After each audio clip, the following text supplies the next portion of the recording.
Şola bugünkü dərsimizin zalıca Yaponiya. Yaponiya 18-19-cu əsrlərdə özünü qapalı ölkə elan etmişdi ki, Avropa ölkələri gəlib burada Yaponiyanın asılı esas ala bilməsinlər, missiyanelik fəaliyyətini həyata keçirə bilməsinlər. Lakin zaman keçdikcə Yaponiyada müqavilələr bağlamağa və qapalıqdan çıxmağa məcbur oldu.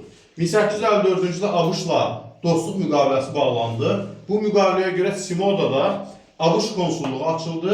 Bir neçə il sonra Yaponiya ABŞ-a eksterritoriallıq hüququ verdi. Bu tipli müqavilələr Rusiya və digər Avropa dövlətləri ilə də imzalandı. Lakin Çinlə imzalanmış, Çinin imzaladığı müqavilələrdən fərqli olaraq Yaponiyanın imzaladığı müqavilələrdə Yaponiya öz üzərinə böyük öhdəliklər, ağır öhdəliklər götürmürdü. Yaponiyanın bu dövrdə iki qurum idarə edirdi. Bir tərəfdən imperator, bir tərəfdən də Shogun idarə edirdi. 1867-68-ci illərdə Yaponiyada burjua inqilabı baş verdi. Nəticədə Shogun hakimiyyətinə son qoyuldu. Burjua islahatları keçirildi. Bu zaman Yaponiyada hakimiyyətdə imperator Mutsihiko idi. Bu islahatlar, burjua islahatları hansılardır? İnzibati islahat. Nəticədə knyazlıqlar ləğv edilərək prefekturalar yaradıldı. İdarə etmə islahatı.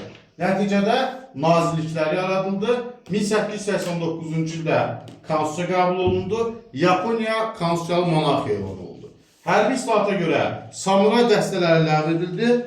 Ümumi mükəlləfiyyət əsasında ordu quruldu. Osmanlıda olduğu kimi.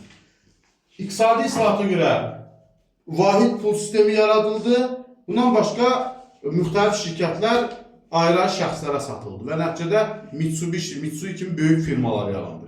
Təhsil islahatına görə Avropa nümunəsində ali və orta məktəblər açıldı. Eyni zamanda deməli ibtidai təhsil icbari oldu. Qadın pedaqoji məktəbi açıldı. Yaponiya iqtisadi cəhətdən möhkəmləndikdən sonra, hərbi cəhətdən də möhkəmləndikdən sonra işğallara başladı. 1894-1895-ci ildə Koreya uğrunda Çin-Yapon müharibəsi baş verdi. Yaponiya qalib gəldi. 1904-1905-ci ildə Rus-Yapon müharibəsi baş verdi. Yaponiya bu müharibədə qalib gəldi. Portsmut sülhünü imzaladı. Portsmut sülhünə görə Kuril-Sakhalin və Mançuriya dəmir yolu Yaponiyaya verildi. Rusiya həmənki ərazini 1945-ci ildə 2-ci Dünya müharibəsinin gedişində Potsdam, üzr istəyirəm, Krım və yaxud da Yalta konferansının şərtləri ilə geri qaytardı.